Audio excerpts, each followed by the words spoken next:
Well, open your Bibles with me to Genesis chapter 16.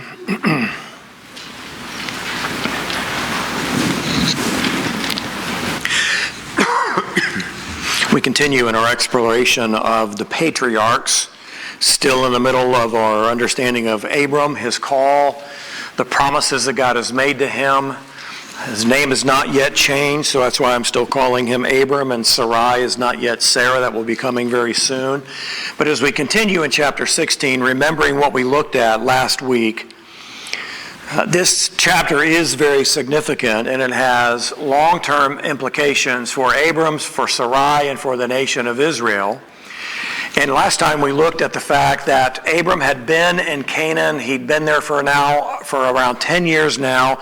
His wife Sarai, who has heard over and over and over again the promises that God has made to Abram of being blessed, of being the father of a great nation, of the land. All of this has been repeated over and over and over, and yet they're not seeing all of this fulfilled. And so there is not yet an heir who has come from Abram's body, and so Sarai has devised a plan that she is going to give to Abram, her maidservant Hagar, and she is going to become his second wife, and she is going to bear a child for him, and that likely is going to be the heir. And so Abram believes this is a splendid plan, and he goes along, and the question is, what could possibly go wrong? Right? You have the promises of God. You have so much that God has provided and prepared for Abram, and they're impatient, which we could recognize and understand. Probably couldn't fault them for trying to take matters into their own hands, but the reality is that Abram is now having a second wife injected into this relationship, and they've come up with this humanly wise plan, nowhere near what God desired, what God wanted, what God intended, and things derail very, very quickly. Hagar gets pregnant. Immediately there is tension within this triangle. Hagar, who is a servant or a slave, is now pregnant to the man of the house, and she has had her position as a second wife elevated, equal to and perhaps even greater than the barren Sarai, who cannot give to Abram a child. And so Sarai encounters this great injustice being done to her. Hagar is looking down upon her because she is pregnant and Sarai cannot be pregnant. And Sarai goes to Abram and says, I want you to fix this wrong done to me. Okay. Abram basically says, well, she's your servant. Do with her whatever you will, what seems right in your eyes. And this is exactly what Sarai does. What Sarai does, what is right in Sarai's own eyes, is to make Hagar miserable. It is to treat her harshly and make her resent every day of her life, which she succeeds in doing very, very well. She treats Hagar so poorly that Hagar flees from the home and is now, as we pick up the story, on her way back to Egypt because she can no longer live as a part of Abram and Sarai's family. So this brings us to the second half of the chapter. We'll spend the remaining part of our time here in chapter 16 today as we continue building on the outline. Number 13 in our growing outline is God's intervention. So the pregnancy plan, the second wife, the mistreatment by Hagar, all of this stuff coming together now. Hagar has fled from Sarai's home, and this now brings us into God's intervention. We're going to read together 7 through 16 here of Genesis 16, and then have some comments about that. Now the angel of the Lord found her by a spring of water in the wilderness, by the spring on the way to Shur. He said, Hagar, Sarai's maid, where have you come from and where are you going? And she said, I am fleeing from the presence of my mistress Sarai. Then the angel of the Lord said to her, return to your mistress and submit yourself to her authority. Moreover, the angel of the Lord said to her, I will greatly multiply your descendants so that they will be too many to count. The angel of the Lord said to her further, behold, you are with child, and you will bear a son, and you shall call his name Ishmael, because the Lord has given heed to your affliction. He will be a wild donkey of a man. His hand will be against everyone, and everyone's hand will be against him, and he will live to the east of all his brothers. Then she called the name of the Lord who spoke to her, you are a God who sees. For she said, have I even remained alive here after seeing him? Therefore, the well was called Be'er Lahai-roi. Behold, it is between Kadesh and Bered.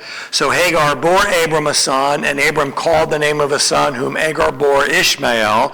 Abram was 86 years old when Hagar bore Ishmael to him.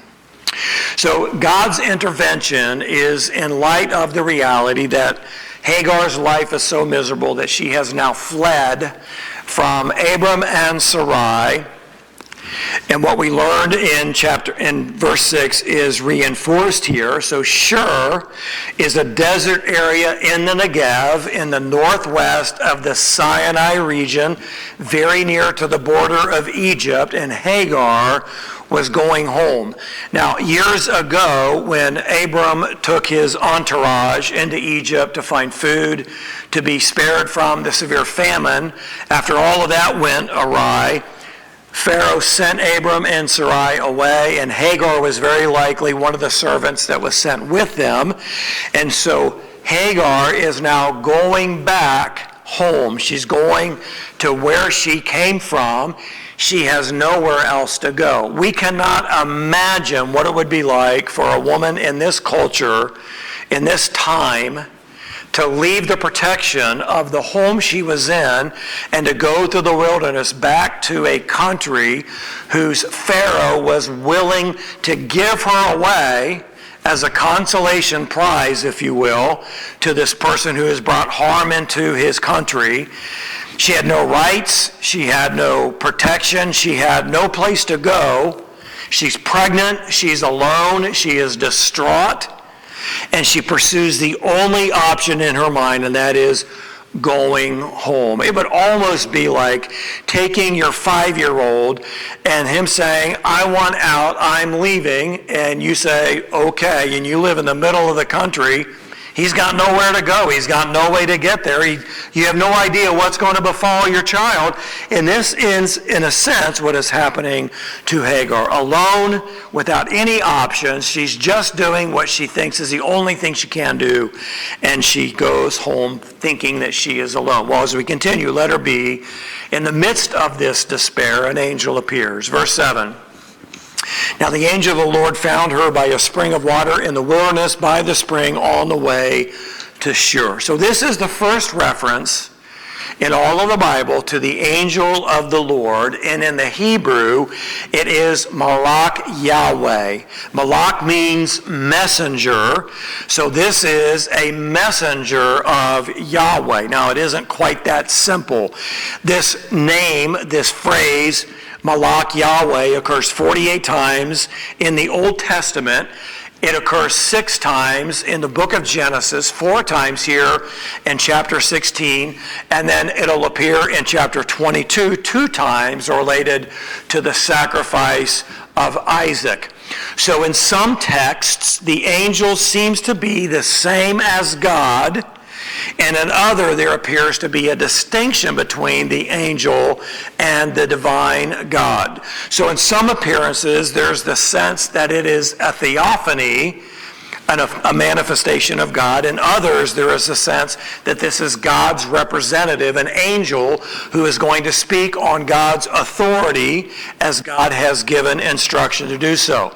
So in either case, the appearance is either God in a disguised human form, or it is an angel of the Lord who is speaking upon the authority for God and speaks for him.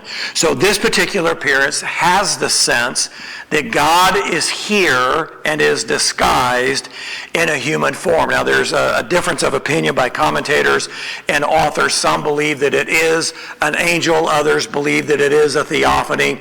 All we can say for certain is God is speaking authoritatively to the issue that has plagued Hagar, as she is fleeing from Sarai, he has intervened in her life. He appears to her in this way, and he poses this question to her. Letter C. The beginning part of verse 8, he said, Hagar, Sarai's maid, where have you come from, and where are you going? Well, it should be very obvious that the angel is speaking with authority and possesses full knowledge. He knows her name. He knows where she has come from in terms of the home. She is a maid to Sarai, but he asks the seemingly unnecessary question, where have you come from and where are you going?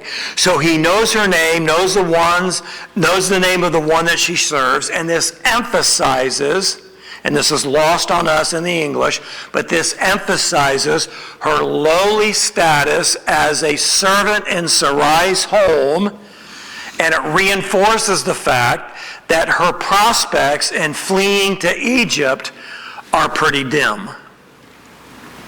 So by calling her name and reinforcing the fact that she is a servant to someone else, Hagar is more intimately aware with her lowly position.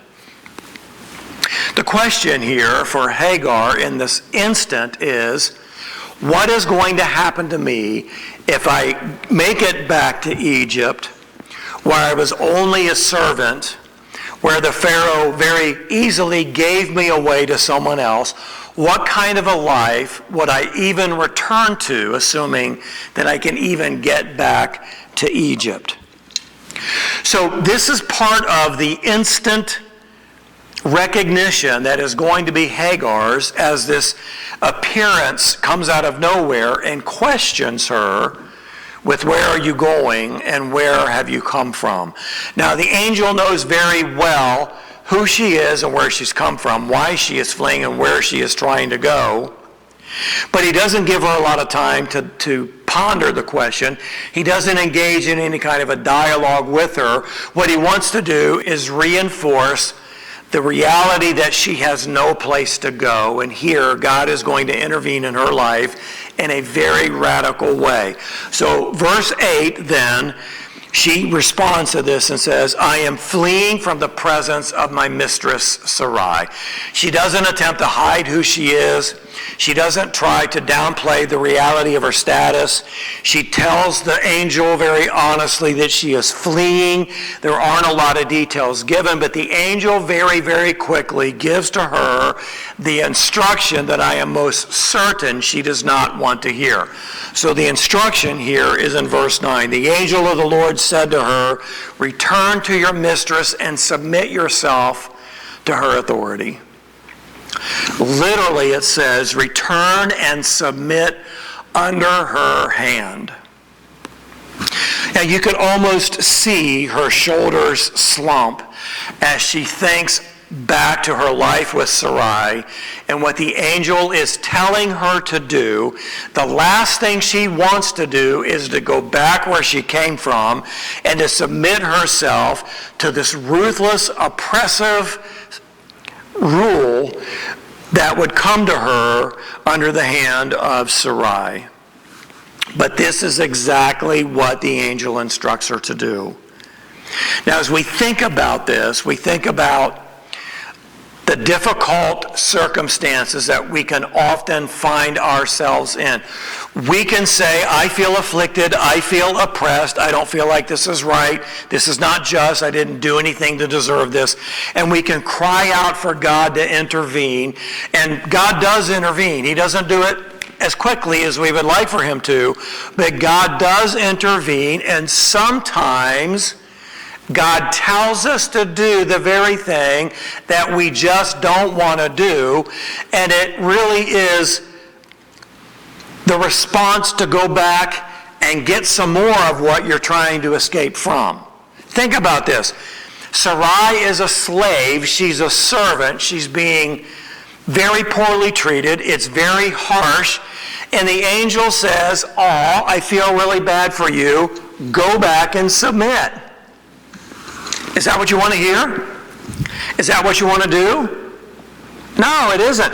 But that's the reality. What we lose oftentimes in God's response to our affliction, in the waiting of the resolution of that affliction, what we often lose sight of is God's purpose in this affliction, in this process that we're going through.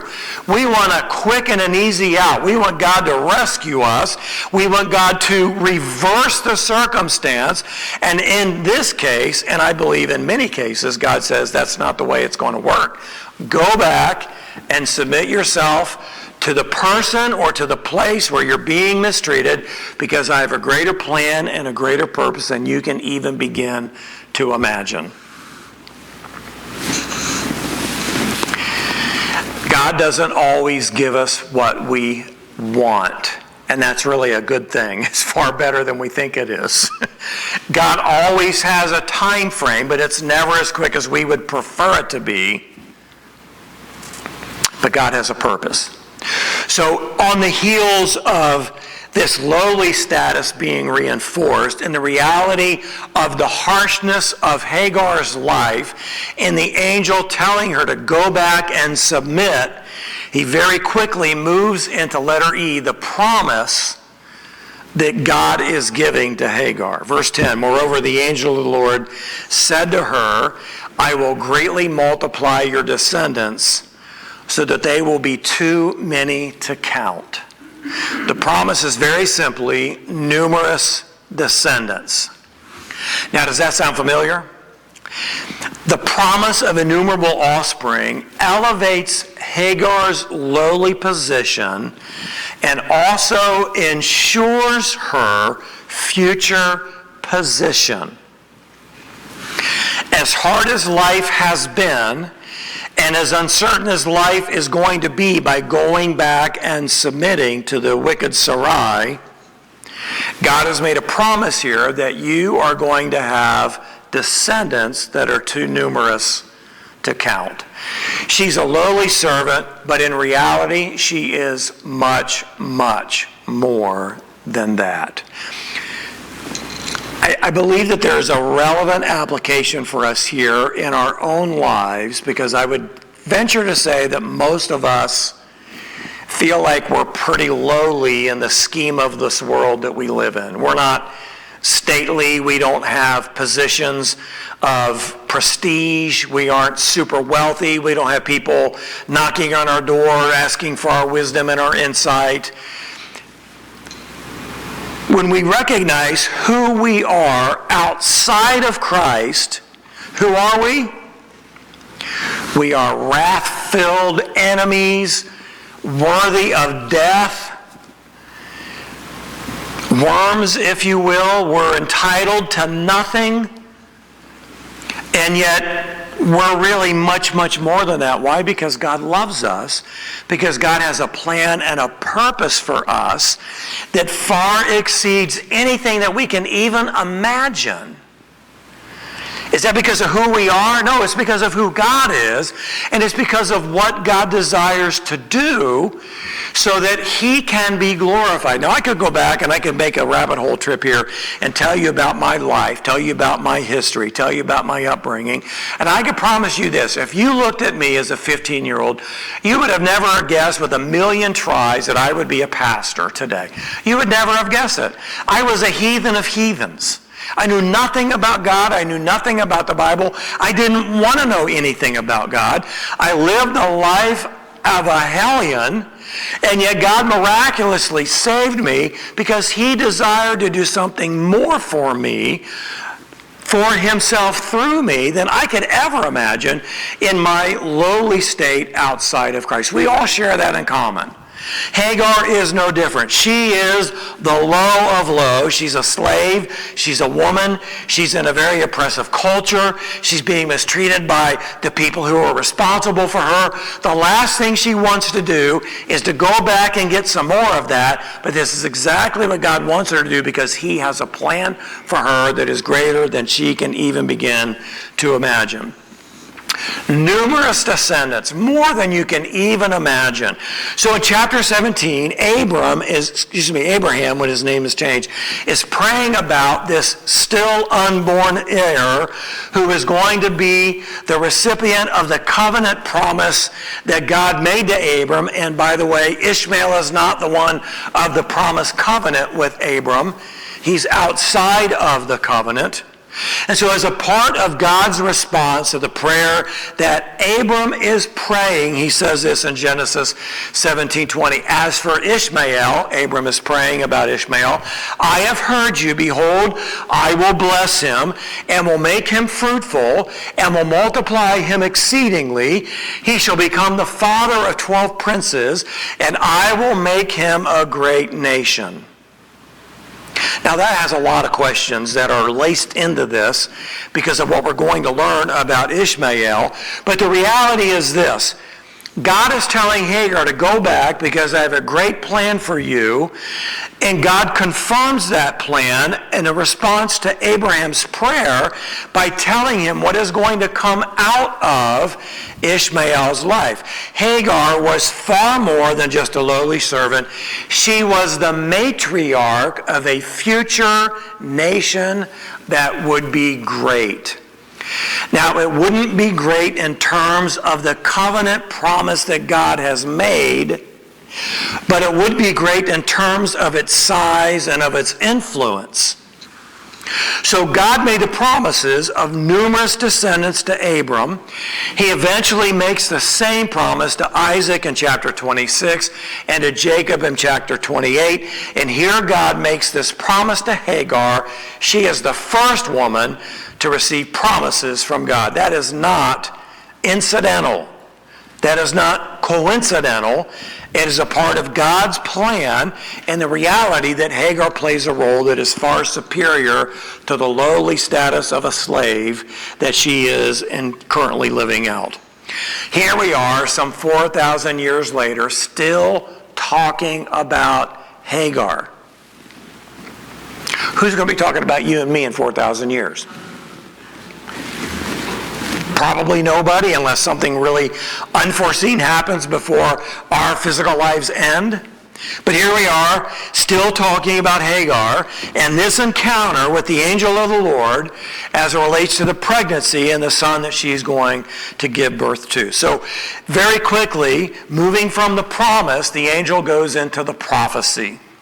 The prophecy is found in verses 11 and 12, and these simple verses will tell us the name, the character, and the legacy of the son that she is going to give birth to. Verse 11, the angel of the Lord said to her further, Behold, you are with child, and you will bear a son, and you shall call his name Ishmael, because the Lord has given heed to your affliction. So the first thing that we learn is the name Ishmael. The name literally means God hears. God heard Hagar crying out as a result of the way Sarai was treating her. God heard her in her affliction. Now, it's very unlikely that Hagar is crying out for Yahweh in her affliction. She would likely have been crying out to one of the many Egyptian gods that she was familiar with. But the one true God heard, and he heard her because of her connection to Abram. When we cry out, God hears. You should probably underline that, circle it, highlight that in your Bible, because God hears when we cry out. Now, it's a little different from when we hear our own children cry out. We stop and drop everything we're doing and we run to them and we say, what's wrong? How can I help you? Where do you hurt? Right? Isn't that what we do? As much as we would like for God to do that, he just doesn't. Now, we have to remember that God is infinitely wise. God knows what he's doing. He doesn't need our help. He doesn't need parenting advice from us. God rarely responds as quickly as we would like him to do, but that does not negate the fact that God hears us when we are oppressed and we cry out to him. Always, God hears. So Abram would be greatly blessed, and God will bless those who bless Abram. Hagar's conflict is not with Abram, it is with Sarai, and God was going to take care of Hagar because of his covenant with Abram and because of Hagar's connection to Abram. Now, Hagar certainly didn't understand all of this, and this would eventually be unfolded throughout Israel's history. But this prophecy that is being given here should be very significant to us, because here is this Egyptian woman who is likely worshiping Egyptian gods, who is the second wife of the father of the covenant, and she's pregnant with this child and on the run, and God hears and makes this promise to her that this son Ishmael is going to be the father of a great nation. Second thing that we learn here is the character, and the character is unsavory. So verse 12a says, he will be a wild donkey of a man. So his character defies a single word description, a single word definition. And I chose this word because of the technical definition that you would find in a dictionary, which is, quote, disagreeable and unpleasant because he is morally disreputable, end quote. That's what unsavory means, and that is what Ishmael is going to be like, but far beyond that. You just can't define his character in a single word. So in the Old Testament, this phrase, donkey or wild donkey, is used to describe someone who lives their life as a true individual with no restrictions and no desire to conform to social convention.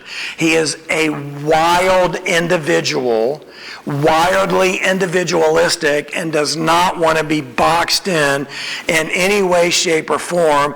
It would be the epitome of a defiant child who will look at you at 2 and 3 and say, "Don't you tell me what to do." This is the character of Ishmael. Now, God would describe Israel during the height of their rebellion to the prophet Jeremiah, and using this phrase, and it says here, a wild donkey. This is Israel, a wild donkey accustomed to the wilderness that sniffs the wind in her passion in the time of her heat, who can turn her away. All who seek her will not become weary. In her month they will find her. It gives you a picture image of how morally destitute Israel was at the time that this was given to Jeremiah. This is the constant character of the son Ishmael, who would not be boxed in by anyone or anything. He's going to do what he wants to do, and no one's going to tell him, no, he can't do that. Ishmael would not be the kind of guy you would hope your daughter brings home to dinner. You would go, what in the world are you thinking? Now, what is so troubling for us is to realize that this son, who is going to be born under the protection of Abram, is going to be this kind of an individual who is going to live his life outside of the covenant that God made with Abram, and is going to have here this legacy of constant conflict.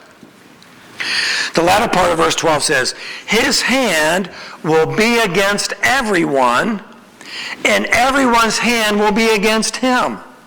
He will live to the east of all his brothers. So Ishmael is going to live in perpetual conflict with those around him, even with those in his own family. That will be the legacy that his descendants are going to follow. Why would God do that? Why would God provide this protection?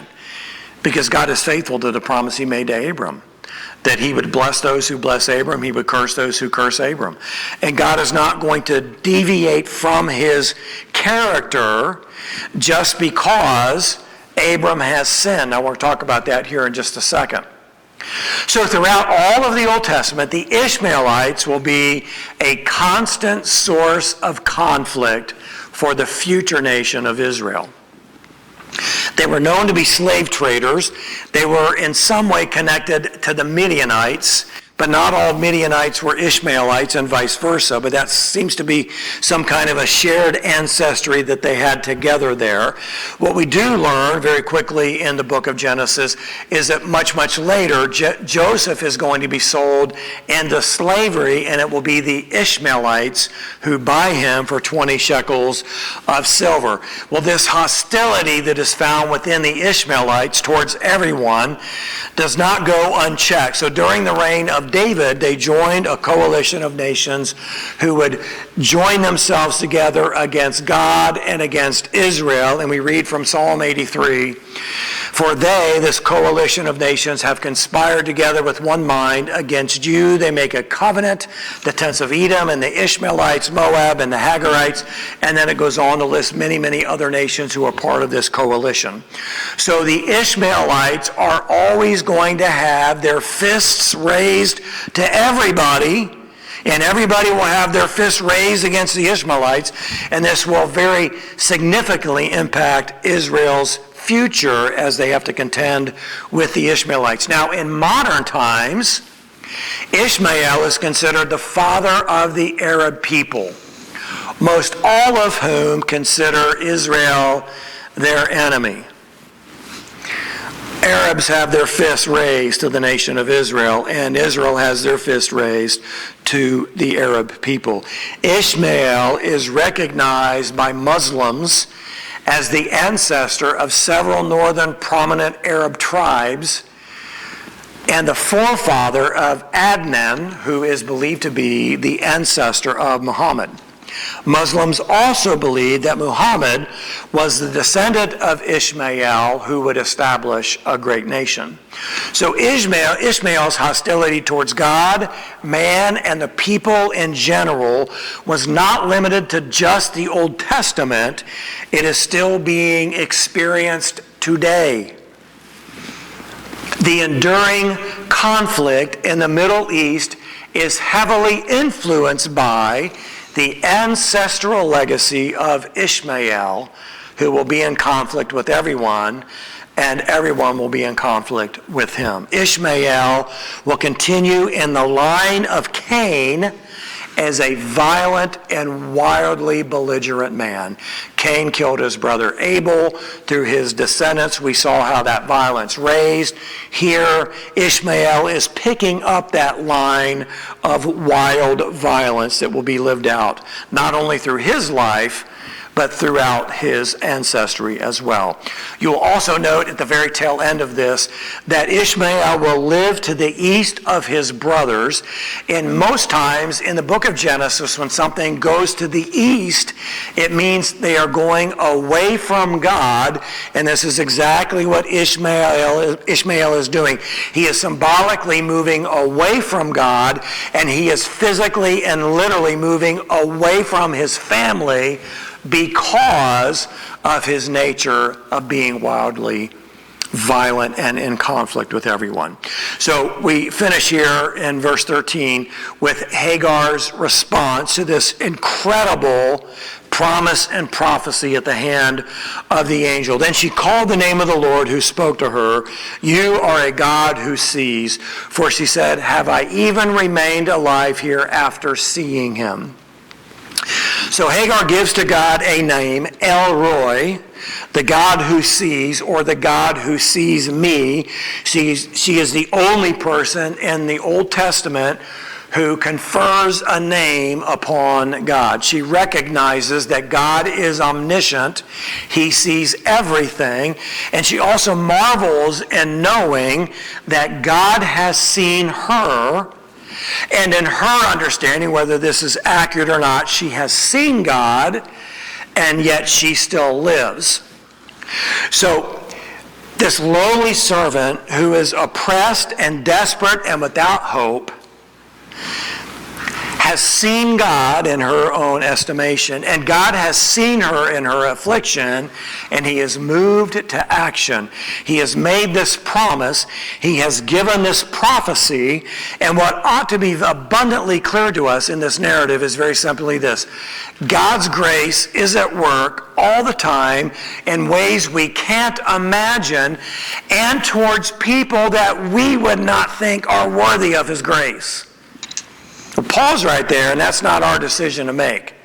God has plans beyond our understanding, beyond our finite minds, and yet God chose to extend grace to this individual, Hagar, who is going to be the matriarch of a wildly angry and violent nation who would do nothing but wreak havoc against his people, basically forever.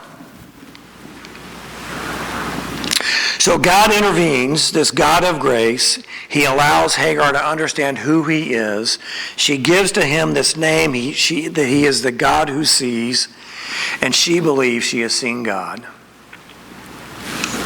Whether this is a theophany or whether this is a messenger of the Lord, the promise and the prophecy are still very, very true. At the tail end of this, she gives a name to the well or to the spring that she is at. We read that here in verse 14. Therefore, the well was called Be'er Lahai-roi. Behold, it is between Kadesh and Bered, and the name means the well of the living one who sees me. This is what Hagar has named this spring or this well. This is in the Negev, the wilderness between Canaan and Egypt, and this encounter ends very, very simply with this description in verse 15 and 16. So Hagar bore Abram a son, and Abram called the name of his son, whom Hagar bore, Ishmael. Abram was 86 years old when Hagar bore Ishmael to him. So Abram is now in Canaan for about 11 years from the time of his call to leave Ur of the Chaldeans. He's been told the promise of the land and of an heir over and over and over. He has had this own experience of the smoking pot and the flaming torch, making this unilateral, unconditional covenant between God and Abram. And here it is now in the 86th year, a short time after that his first child is born. Not a child of the covenant, a child outside of the covenant, but still a part of God's promised plan, or a part of God's plan, however. So Hagar obeys what the angel told her. She returned, she submitted, and she gives birth. We aren't told, but it's quite likely that Hagar recounted with Abram this encounter, and that is why the name Ishmael was given as instructed. So Ishmael would be blessed because Abram was his father, and Abram's descendants Israel would be in conflict because of Abram's sin. So the blessing that comes to Hagar is a result of the covenant God made with Abram, and the consequence of this sin is going to be experienced through the ongoing conflict between the descendants of Ishmael and the people of the covenant, the nation of Israel itself. There are so many different things that we could look at and focus on here. The thing that stands out to me is very simply this. Hagar was an individual that we would never expect, for one, to be the recipient of great promise, and the one to whom great prophecy would be given, but that's exactly what has happened. And this is all because of God's grace.